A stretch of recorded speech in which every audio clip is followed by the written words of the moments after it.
नमस्कार दोस्तों, कैसे हैं आप सब। आई होप आप सब बहुत अच्छे होंगे। तो दोस्तों, हमारे हिंदू धर्म में पितृपक्ष का बहुत अधिक महत्व होता है।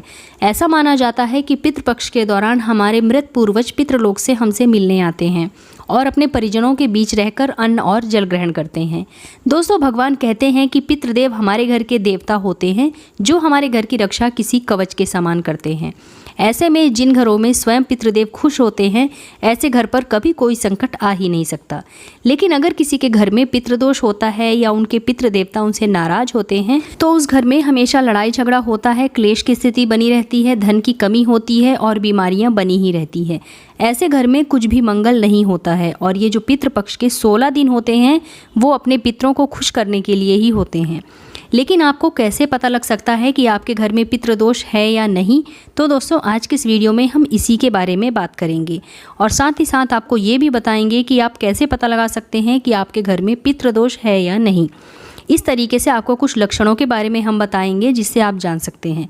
साथ ही नाराज पितरों को खुश करने के लिए आप कौन से उपाय कर सकते हैं, ये सारी जानकारी इस वीडियो के माध्यम से हम आपके साथ शेयर करने वाले हैं। साथ ही हम आपको एक ऐसा कार्य भी बताएंगे जिसे आपको इस पितृपक्ष में ज़रूर करना है। अगर आप ये कार्य नहीं करते हैं तो आपके पितृदेवता आपसे नाराज भी हो सकते हैं, जिससे कि आपके घर परिवार में संकट आ सकता है। ये सारी जानकारी प्राप्त करने के लिए आप बने रहिए मेरे साथ इस वीडियो के अंत तक। लेकिन वीडियो शुरू करने से पहले मेरी आप लोगों से रिक्वेस्ट है कि अगर आप लोगों को मेरा आज का वीडियो पसंद आए तो इसे लाइक कीजिए, अपने फ्रेंड्स एंड फैमिली के साथ ज़्यादा से ज़्यादा शेयर कीजिए और अगर आप मेरे इस चैनल पर पहली बार आए हैं तो मेरे चैनल को सब्सक्राइब करके बेल आइकन ज़रूर प्रेस कर दीजिएगा, जिससे कि आपको मेरे नए वीडियो के नोटिफिकेशन सबसे पहले प्राप्त हो।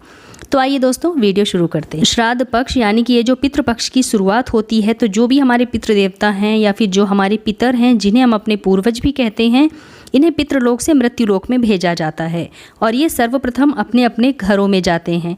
तो आप तो जानते ही हैं कि श्राद्ध पक्ष या पितृपक्ष की शुरुआत 29 सितंबर से हो चुकी है और इसका समापन 14 अक्टूबर को होगा। इसी बीच में आपकी सारी श्राद्ध तिथियाँ आ जाएंगी, जैसे द्वितीया, तृतीया, चतुर्थी, पंचमी, षष्ठी, सप्तमी, प्रदोष, एकादशी। इसी प्रकार से सारी तिथियां इन 16 दिनों के अंदर आपको मिल जाएंगी। ऐसे में जिन तिथियों पर भी आपके पितृ इस दुनिया से छोड़कर गए थे, उन्हीं तिथियों पर आपको उनका श्राद्ध करना है। अगर आपको पता नहीं है कि आपके पितृ की तिथि कौन सी है, तो ऐसे में आप अमावस्या के दिन उनकी श्राद्ध कर सकते हैं। तो आइए सबसे पहले हम ये जान लेते हैं कि इन 16 दिनों में ऐसी कौन सी गलतियां हैं जो हमें भूल कर भी नहीं करनी है और कौन सा उपाय है जो आपको पितृपक्ष में ज़रूर करना है, जिससे आपके पितृदेवता आपसे खुश रहेंगे और आपके परिवार में प्रत्येक सदस्य की उन्नति होगी। तो सबसे पहले हम बात करते हैं कि जब भी पितृपक्ष की शुरुआत होती है तो आपको किन चीज़ों को अपने घर में भूल कर भी नहीं लाना चाहिए, जिससे कि आपके पितृदेव आपसे नाराज भी हो जाएंगे। तो ये एक चीज़ है जिसका नाम आपको पता ही होगा। तो इससे ही आगरा का जो पेठा होता है वो इसी फल से बनता है और हमारे यहाँ इसे बरीहा के नाम से जाना जाता है। बहुत सारे लोग इसकी सब्जी भी बनाते हैं, पर गलती से भी आपको इन 16 दिनों में, पितृपक्ष के इन दिनों में, आपको इसे अपने घर में नहीं लाना है और ना ही इसकी सब्जी वगैरह बनाकर खानी है। बहुत सारे लोग इसे कद्दू समझकर घर ले आते हैं, लेकिन ये कद्दू नहीं है। ये कद्दू से थोड़ा मिलता जुलता ज़रूर है, लेकिन ये कद्दू नहीं है। कद्दू से ये थोड़ा अलग होता है।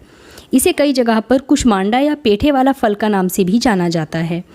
तो आपको इन पितृपक्ष के दिनों में भूल कर भी इसे अपने घर में नहीं लाना है। इसकी जगह आप पितृपक्ष के दिनों में कद्दू की सब्जी बनाकर खा सकते हैं, इसमें कोई दिक्कत नहीं है।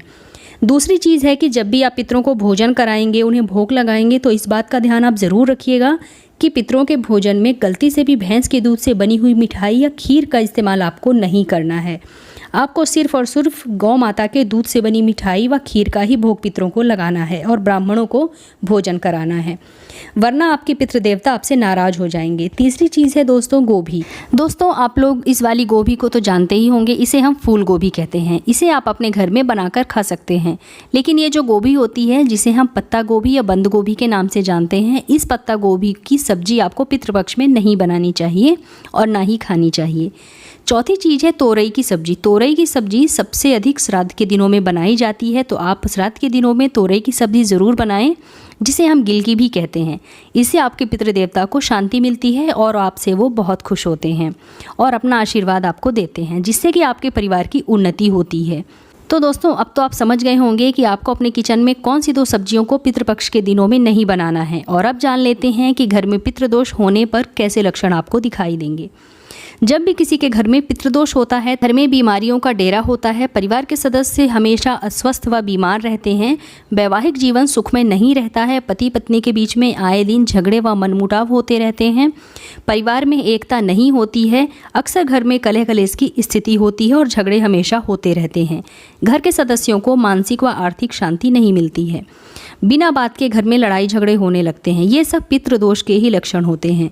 पितृदोष होने पर अक्सर विवाह या मांगलिक कार्य में बाधाएं उत्पन्न होती हैं, शादी विवाह में कई प्रकार की परेशानियां आती हैं और कई बार तो शादी पक्की होने के बाद भी टूट जाती हैं। वंश की वृद्धि का ना होना पितृदोष का कारण है। ऐसे में शादी के कई सालों के बाद भी दंपति को संतान सुख नहीं मिल पाता, या फिर अगर संतान सुख मिल भी जाए तो उनका बच्चा विकलांग या अल्पायु पैदा होता है। पितृदोष होने पर नौकरी या बिजनेस अच्छे से नहीं चल पाता है और अक्सर घाटा होता रहता है और कार्यस्थल पर मानसिक व आर्थिक परेशानियां व्यक्ति को झेलनी पड़ती है और बहुत ज़्यादा परेशानी भी झेलनी पड़ती है। ये सभी पितृदोष होने के ही कारण हैं। तो दोस्तों, अब जानते हैं कि पितृदोष से छुटकारा पाने के लिए कुछ उपाय के बारे में जो आपको ज़रूर करना चाहिए। तो आज हम आपको बताएंगे कुछ असरदार उपाय जिनका उल्लेख शिव महापुराण में भी किया गया है। अगर किसी व्यक्ति के कुंडली में पितृदोष बन रहा है तो ऐसे व्यक्ति को घर के दक्षिण दिशा की दीवार में पितरों की फोटो लगानी चाहिए, साथ ही नियमित रूप से उनकी पूजा करनी चाहिए और जाने अनजाने में हुई गलती के लिए उनसे क्षमा याचना भी करनी चाहिए। कहते हैं कि ऐसा करने से पितृदोष का प्रभाव धीरे धीरे खत्म हो जाता है। साथ ही पितृपक्ष में पूर्वजों का पूरे विधि विधान से तर्पण और श्राद्ध आपको करना चाहिए। पितरों को प्रसन्न करने के लिए पीपल के वृक्ष में 1 लोटे जल व थोड़ा सा उसमें गंगा जल मिलाकर थोड़े से काले तिल डालकर अक्षत व फूल डालकर पीपल के वृक्ष को अर्पित करें। कहते हैं कि ऐसा करने से आपके पितरों को शांति मिलती है और वो आपको शुभ फलों की प्राप्ति का वरदान देते हैं। अगर आप ये उपाय प्रतिदिन ना कर पाएँ तो कम से कम पितृपक्ष के 16 दिनों में आपको ये उपाय ज़रूर करना चाहिए अपने पितरों को प्रसन्न करने के लिए। और पितृपक्ष में रोजाना शाम के समय दक्षिण दिशा में तिल के तेल का दीपक जलाएं। इससे भी आपको पितृदोष से मुक्ति मिलेगी और पितृदोष समाप्त हो जाएगा।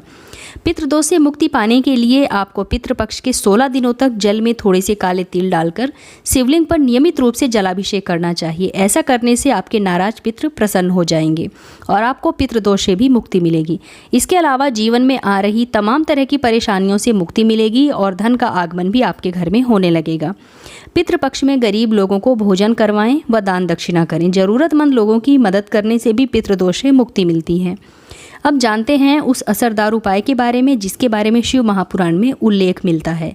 पितृपक्ष के दौरान सबसे पहले आपको 1 कटोरी में चावल भरकर उसमें बेलपत्र व दूर्वा बांधकर पानी के घड़े के पास रख देना है।